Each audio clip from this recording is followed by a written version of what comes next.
নমস্কার, আমি ডক্টর কৌশিক সরকার, consultant urologist. আজকে আমি মাসল ইনভেসিভ ব্লাডার ক্যান্সার এবং তার চিকিৎসা নিয়ে কথা বলবো। মাসল ইনভেসিভ ব্লাডার ক্যান্সার মানে কি? আমাদের পেচ্ছাপের থলির 4টে পরত বা লেয়ার থাকে। তার মধ্যে দ্বিতীয় লেয়ারটা হচ্ছে মাসল। এই মাসল লেয়ারকে যখন ব্লাডার ক্যান্সার ইনভলভ করে, তার বেস্ট চিকিৎসা হচ্ছে রেডিক্যাল সিস্টেক্টমি, মানে পেচ্ছাপের থলিটা পুরোপুরি বাদ দিয়ে দেওয়া। এটা একটা মেজর সার্জারি এবং আমাদের অভিজ্ঞতাতে যেটা দেখি, বেশিরভাগ মানুষই এই অপারেশনটা না করানোর জন্যে 1 নম্বর হয় যে তাদের লাইফ স্প্যান কমে যায়, এবং দ্বিতীয়ত হচ্ছে তাদের ভবিষ্যৎ জীবনটাতে অনেক কষ্ট দেখা যায়। একজন 70 বছরের লোক সম্প্রতি আমার কাছে এসেছিলেন। তার একটি সরকারি হাসপাতালে তার ব্লাডার টিউমার সার্জারি হয়েছিল। তাতে দেখা যায় যে তার মাসল ইনভেসিভ ব্লাডার ক্যান্সার ছিল, যার চিকিৎসা হচ্ছে র্যাডিক্যাল সিস্টেক্টমি উইথ আইলিয়াল কন্ডুইট বলে একটা জিনিস করা হয়। এখন এই র্যাডিক্যাল সিস্টেক্টমি জিনিসটা কি? র্যাডিক্যাল সিস্টেক্টমি হচ্ছে পেচ্ছাপের থলিটাকে পুরোপুরি বাদ দিয়ে দেওয়া এবং পেচ্ছাপের থলির আশেপাশে যে গ্ল্যান্ডগুলো আছে সেই গ্ল্যান্ডগুলো বাদ দেওয়া। এটাকে বলে পেলভিক লিম্ফ্যাডেনেক্টমি, মানে লিম্ফ নোড বা গ্ল্যান্ডগুলোকে বাদ দিয়ে দেওয়া। এরপরে আপনার মনে সহজেই একটা প্রশ্ন উঠবে যে পেচ্ছাপের থলি তো ডাক্তারবাবু বাদ গেল, পেচ্ছাপটা কোথায় দিয়ে হবে? এই ক্ষেত্রে আমাদের সামনে দুটো অপশন আছে।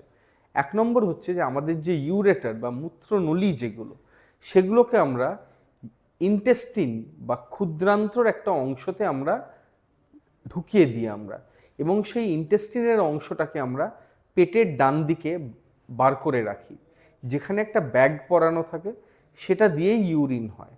মানে নর্মাল ভগবান যে পেচ্ছাপের রাস্তাটা তৈরি করেছিল সেইটাকে আমরা আর ব্যবহার করি না। আমরা পুরোপুরি আমাদের ইউরেটার দুটো, মানে কিডনি থেকে যে দুটো পাইপ ইউরিন নিয়ে আসে আমাদের পেচ্ছাপের থলিতে, সেগুলোকে আমরা একটা ক্ষুদ্রান্ত্র বা স্মল ইন্টেস্টিন যেটাকে বলি, আমরা সাধারণত আইলিয়াম ব্যবহার করে থাকি, এই আইলিয়ামের একটা সেগমেন্টে আমরা ঢুকিয়ে দিই, এবং সেই আইলিয়ামের সেগমেন্টটা আমাদের তলপেটের একটা অংশ দিয়ে বার করা থাকে, সেখানে একটা ব্যাগ পরানো থাকে। এই ব্যাগেই পার্মানেন্টলি ইউরিন জমা হয়। র্যাডিক্যাল সিস্টেক্টমি একটা মেজর অপারেশন। মেজর অপারেশন মানে আমাদের কম করে 4 থেকে 6 ঘন্টা সময় লাগে, 10 দিন হাসপাতালে থাকতে হয়, কিন্তু এইটার থেকে ভালো ট্রিটমেন্ট এই মুহূর্তে বিজ্ঞানে নেই। অনেকেই সহজে অন্য দিকে চলে যান, মানে কি, তারা কেমো রেডিয়েশন ব্লাডার ক্যান্সারে চলে যান। একটা কথা কিন্তু পরিষ্কারভাবে বলে দিতে চাই, কেমো রেডিয়েশন কিন্তু ব্লাডার ক্যান্সারে কোনো কিউরেটিভ চিকিৎসা নয়। হ্যাঁ, এটা আপনাকে এই আশ্বাসটা দেবে যে আমার পেচ্ছাপের থলিটা বার হলো না, কিন্তু এই পেচ্ছাপের থলি নিয়ে বেঁচে থাকাটাও অত্যন্ত মুশকিল। তার কারণটা হচ্ছে আমাদের পেচ্ছাপের থলির মেনলি দুটো ফাংশন থাকে। একটা হচ্ছে পেচ্ছাপ ধরা, মানে পেচ্ছাপটা জমতে দেওয়া, যতক্ষণ না একটা যথেষ্ট অ্যামাউন্ট অফ ইউরিন আমরা ধরে রাখতে পারছি, এবং তারপর হচ্ছে পেচ্ছাপটা করা, মানে পাম্প করে ইউরিনটাকে বার করে দেওয়া। এই যে পেচ্ছাপটাকে আমরা ধরার কাজ বলি, যাদের ব্লাডার ক্যান্সার থাকে, মাসল ইনভেসিভ ক্যান্সার থাকে, তাদের ধরে রাখার ফাংশনটাও কিন্তু চলে যায়, এবং পেচ্ছাপ করার ক্যাপাসিটিটাও নর্মালি চলে যায়। সেজন্য যে আপনার হয়তো নামে হয়তো পেচ্ছাপের থলি বাদ দিতে হলো না, আপনি পেচ্ছাপের থলি রাখলেন, কিন্তু এই রোজ পেচ্ছাপ ধরে রাখাটা, যথেষ্ট পেচ্ছাপ ধরে রাখা এবং পেচ্ছাপ করার, এটা কিন্তু যথেষ্ট ডিফিকাল্ট হয়, এবং ভবিষ্যতে রুগীদের কোয়ালিটি অফ লাইফ, মানে জীবনযাত্রার মান কিন্তু যথেষ্ট ব্যাহত হয়।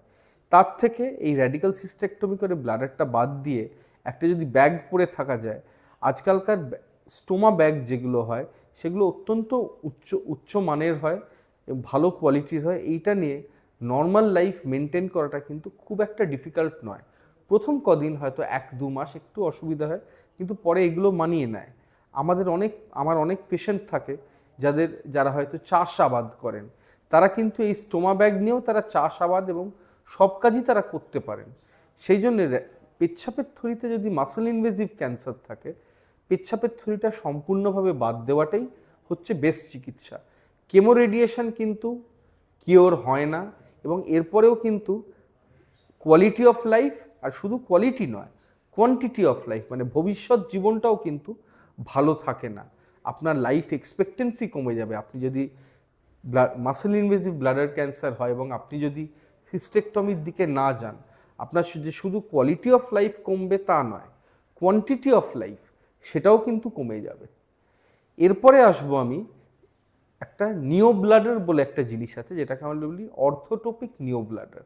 সেখানে কি করি, আমরা পেচ্ছাপের থলি থেকেই একটা নতুন বাদ দেওয়ার পর, পেচ্ছাপের থলি যখন বার হয়ে যাচ্ছে, তারপরে আমরা এই আইলিয়াম বা ক্ষুদ্রান্ত দিয়েই একটা নতুন পেচ্ছাপের থলি তৈরি করি। যেই পেচ্ছাপের থলিটা আমরা নর্মাল পেচ্ছাপের রাস্তা যেটা লিঙ্গর কাছে, সেখানে আমরা লাগিয়ে দিই। এর ফলে আপনি নর্মাল পেচ্ছাপও করতে পারেন। এটাকে আমরা বলি র্যাডিক্যাল সিস্টেকটমি উইথ অর্থোটোপিক নিও ব্লাডার। এটাতে কিন্তু কোয়ালিটি অফ লাইফ কিন্তু অনেক ভালো থাকে। র্যাডিক্যাল সিস্টেকটমি এবং আইলিয়াল কন্ডুইট এগুলোর ব্যাপারে যদি আপনার কিছু জানার থাকে, আপনি নিচেই আমার নাম্বারটা দেওয়া আছে, আপনি এখানে যোগাযোগ করতে পারেন।